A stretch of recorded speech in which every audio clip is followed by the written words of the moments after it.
Today we will discuss about the science of Vrathas. Our Vedic rishis were not only seers and people of great wisdom, they experienced the God, the divinity in themselves. And not only that, they wanted every human being to be developed to experience the divinity because the divinity is to be enjoyed by experiencing it.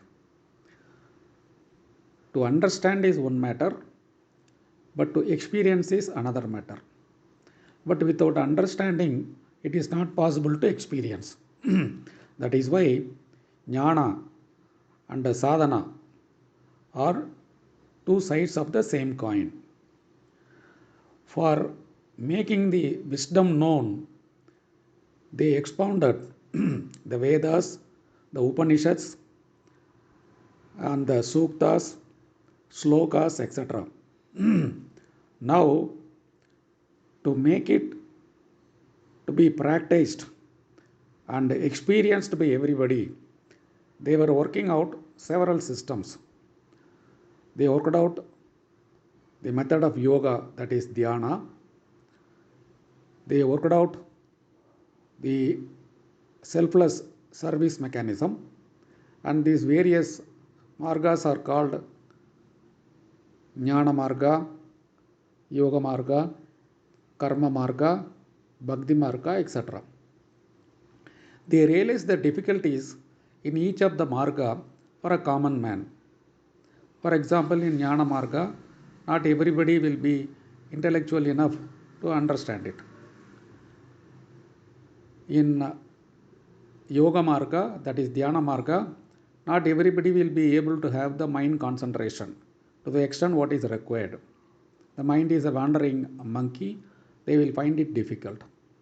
Then when you come to bhakti marga, it is easy, but then the uncompromising faith takes time to get it developed. And when we come to the selfless service of karma marga, again there are a lot of practical difficulties.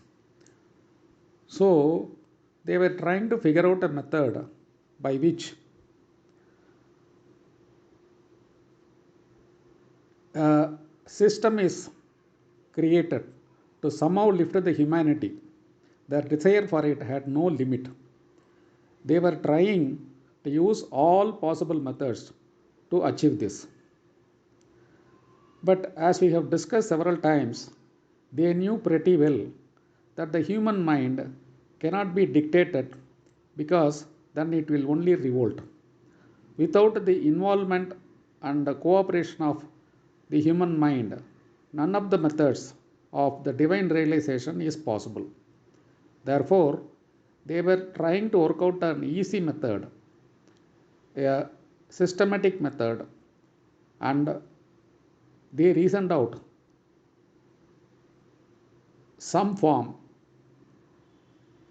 and they wanted it to be made to get convinced that the human beings will be developing it and falling in line and on their own interest will be doing it. One of the scientific method they developed was vrathas. We all know that several vrathas are practiced. We will today understand the science of the vrathas. The first point to understand in this is mind cannot be dictated. It cannot be controlled. It can only be cajoled. But whatever we are trying to suggest to it, it will ultimately be wandering over several external pleasures, and therefore, unless it gets convinced it will not do what we want it to do. It will do a cost opportunity and benefit analysis before saying yes to whatever we say.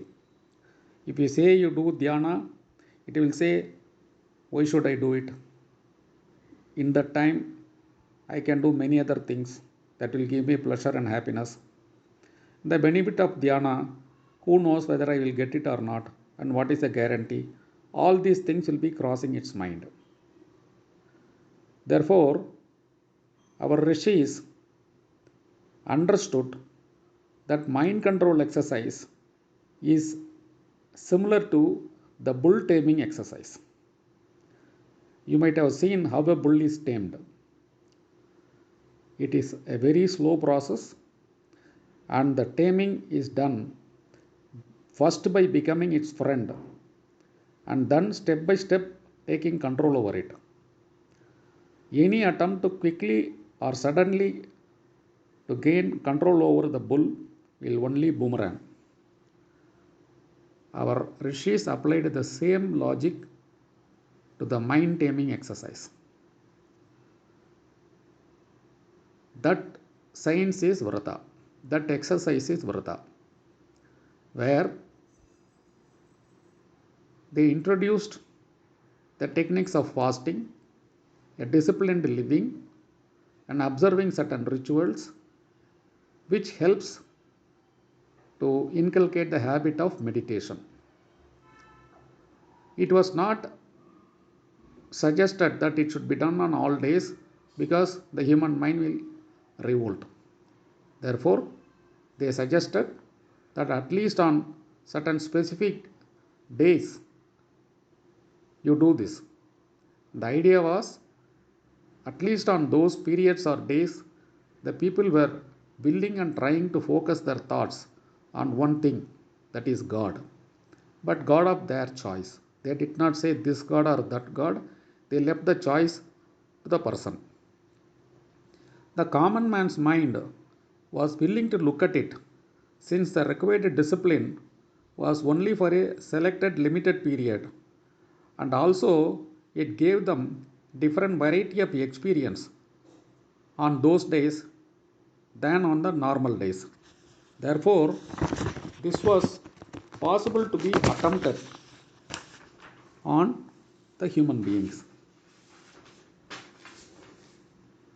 Here, the system is first becoming the friend of the mind and slowly taming it, which is the first step in taming the bull. Having noticed that the mind was willing to try this system, our rishis had to figure out certain logical occasions to convince the mind that there is a valid reason of the benefits that will accrue. Because no blind belief the mind will accept. Therefore, they identified some days of the week like Somavara Vrata or Guruvara Vrata, some days of the Paksha like Ekadasi Vrata or Sashti Vrata, or some days of the stars like Kritika Vrata or Shravana Vrata, or some days of the year like Bhadrapada, Kritika, etc. The ultimate choice was left to the option of the individuals, but care was taken not to make it mandatory. It was reasoned out that they can please the relevant cosmic powers if they observe on any of these occasions. But the truth is, of course, the cosmic powers are increased and it will be drawn for the benefit of the person who is observing a vrata. That is a sure fact. But it was not presented it that way. It was presented that it will help them. And they will be benefited materially and spiritually. That was how it was presented. And it was also told to them that you make a shankalpa of your desire, and for fulfillment of that desire you do this.